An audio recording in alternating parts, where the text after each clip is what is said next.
En Cantabria desde La Solana, aquí esta noche, está con nosotros un personaje muy singular que ha sido testigo vivo y además con participación directa en la transición española y que resulta polifacético porque es abogado, periodista, escritor, poeta y persona siempre interesada en todo lo humano y sobre todo en los asuntos culturales. Me refiero a Pedro Crespo de Lara. Buenas noches. Buenas noches. Bien, abogado, periodista, escritor, profesor de periodismo en la universidad, persona nacida en Cantabria, en Cabezón de la Sal concretamente, pero que ha desarrollado pues, su actividad profesional fundamentalmente en Madrid, donde ha residido y donde sigue residiendo, aunque es verdad que por suerte pasa largas temporadas aquí con nosotros en Cantabria.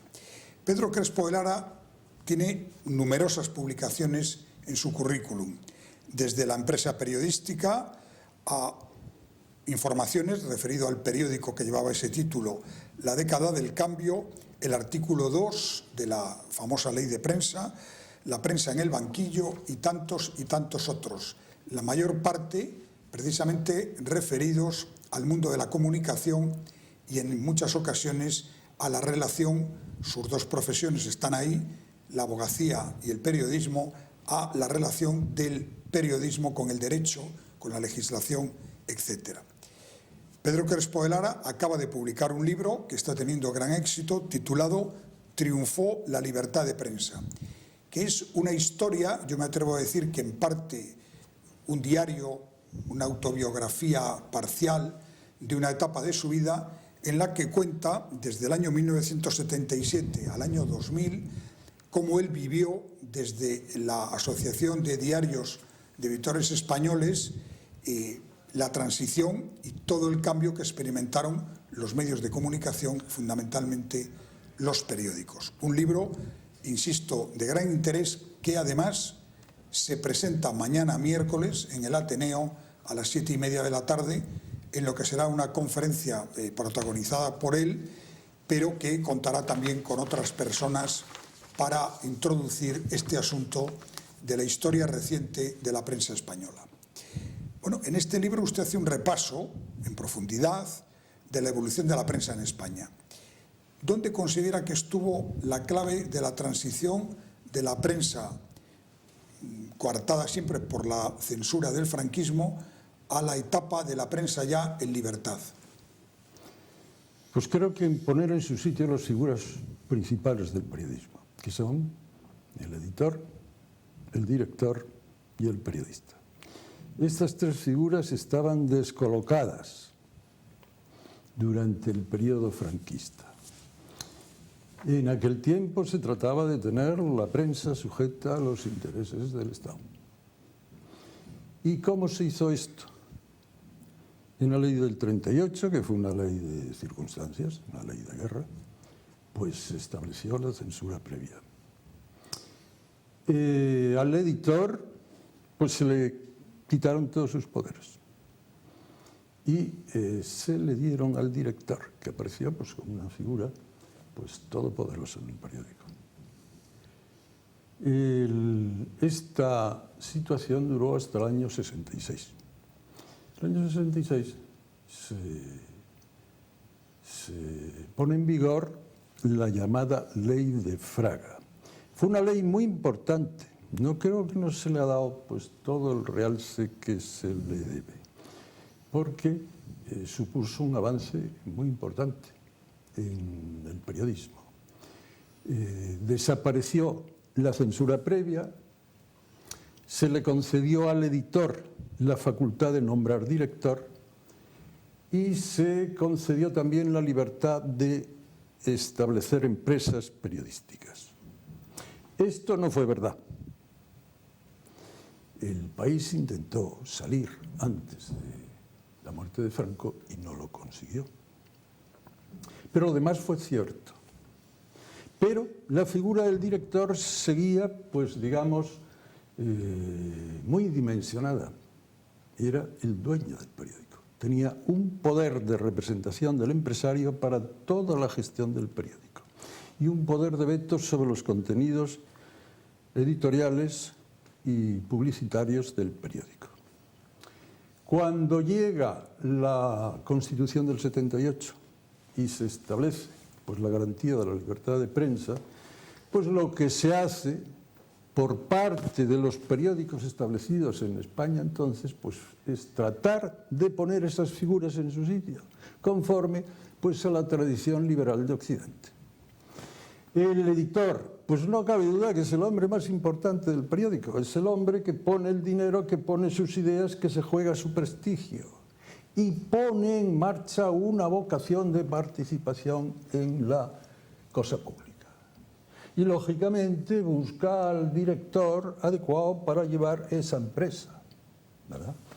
Pero no renuncia a su participación en la vida del periódico, como es lógico.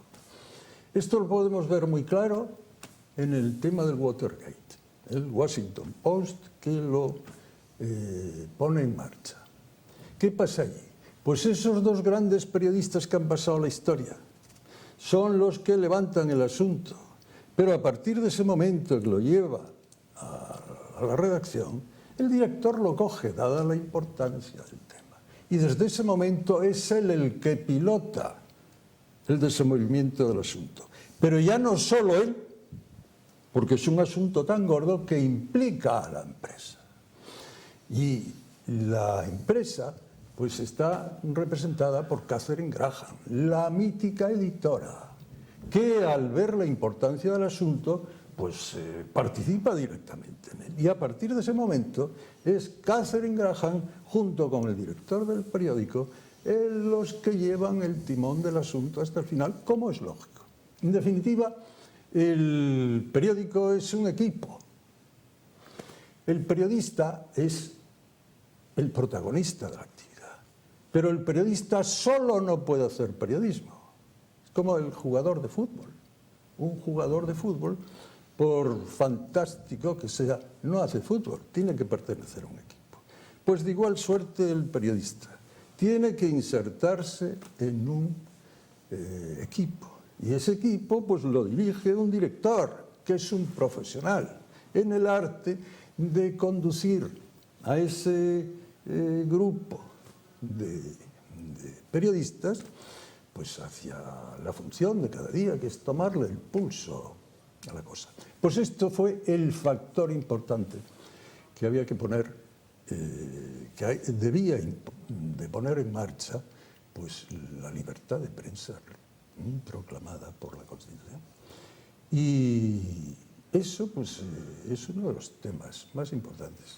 Es decir, lo que tú explicas es poner a nivel europeo y mundial los organigramas que han existido en todos los medios de comunicación. Eso es. Pero en España se mantuvo y se mantiene todavía en una parte, y entra en tu ámbito jurídico, la responsabilidad del director desde el punto de vista jurídico, incluso penal, de todos los contenidos del periódico. Efectivamente. Mientras que el editor queda únicamente como garante de si hay que pagar unas indemnizaciones, pero no penalmente.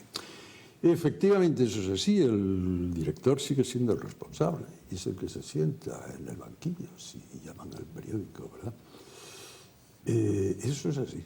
Ahora, lo que no quiere decir es que el editor pues esté ausente del tema, como acabo de explicar en el caso del Watergate. Lógicamente, el editor pues no está en el día a día del periódico, está cuando es necesario.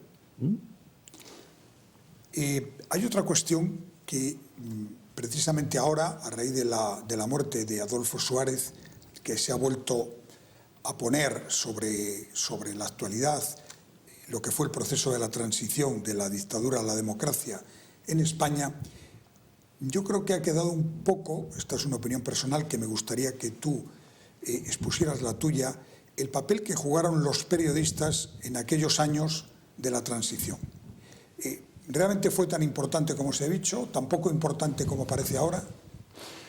No cabe duda que los periodistas jugaron un papel muy importante en aquel tiempo. Vamos, recordemos que a los periódicos se les llamaba el Parlamento de papel. El Parlamento no había empezado a funcionar, ¿verdad? Y todos los grandes temas salían a diario a discusión en las páginas de los periódicos, de manera que el primer parlamento democrático que tuvimos en España fue el llamado Parlamento de papel.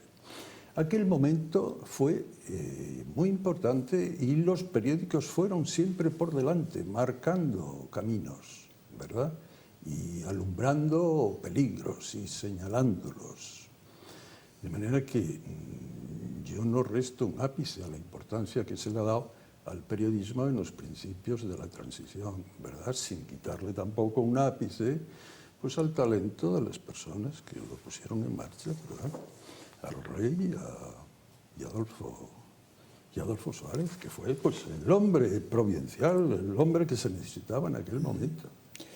En estos momentos, quizás por falta de memoria, quizás porque, bueno, pues todo se pone en cuestión, pero empieza a extenderse una teoría según la cual ahora hay menos libertad de prensa que en los momentos de la transición, que los poderes fácticos, esta cosa que se habla siempre de estos poderes difusos que intervienen en la realidad, coartan la libertad de expresión. ¿Cuál es su opinión sobre esto? Esto siempre se ha dicho. En los primeros momentos se decía también que no era tanta la libertad como se decía, pero yo pude apreciar que siempre lo hubo. Y en estos momentos, pues, hombre, en estos momentos estamos en unos momentos muy especiales, que son esos en que vuelve a aparecer, ¿verdad?, en escena la torva faz de la crisis económica. Esa ya la conocimos en los años 70 y muchos, ¿verdad? Y precisamente Adolfo Suárez fue un valedor en la búsqueda y en la solución del tratamiento de aquella crisis. Pues bien, cuando los periódicos ponen en riesgo su equilibrio económico, pues no solamente está en riesgo la estabilidad o la solidez de esa empresa, está en riesgo la libertad. Porque la libertad se basa con respecto a las empresas periodísticas en la independencia. Cuando un periódico pierde el equilibrio, tiene que echar mano de ayudas. Y las ayudas nunca son gratuitas. Siempre hay que pagar peaje. Hay que pagar siempre por lo que se recibe. Y precisamente en este contexto de crisis, en el mundo de la comunicación se habla, muchos expertos están teorizando sobre ello, de una doble crisis. La crisis publicitaria que puede estar afectando fundamentalmente a los periódicos en papel, pero en general a todos los medios, y la crisis específica de los periódicos en papel que ven cómo las ventas van descendiendo de manera paulatina, pero sin cesar, y que amenazan con la supervivencia, por supuesto, a medio o largo plazo, de la propia existencia de los periódicos en papel para ir únicamente a los soportes digitales. Efectivamente, lo dices muy bien. Se han superpuesto dos problemas. Uno, el de la tecnología. Aparece Internet y obliga a las empresas periodísticas pues a abrir un debate que es universal sobre el futuro de los periódicos tradicionales.